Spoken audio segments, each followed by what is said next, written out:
দিলাম। ভালো করে এগুলো আমি নেড়ে ছেড়ে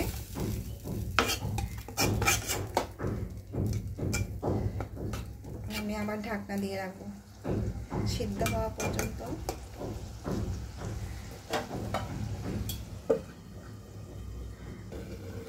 এখন আমি আরো একটু নেড়ে ছেড়ে দিব, এখনো পানি আছে।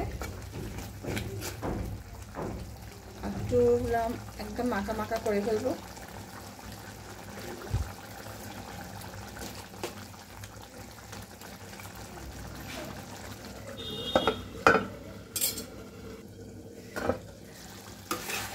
আমার এগুলো একদম হয়ে গেছে, আমি এখন নামিয়ে পরিবেশন করতেছি। হ্যালো গাইস, দেখেন আমার কলিজা রান্না শেষ। একদম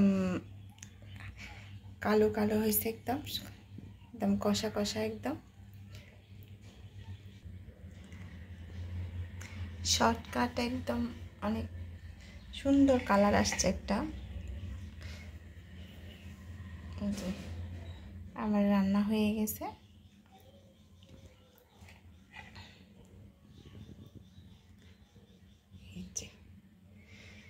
আজকের মতন বিদায় নিলাম। আল্লাহ হাফেজ, আসসালামু আলাইকুম।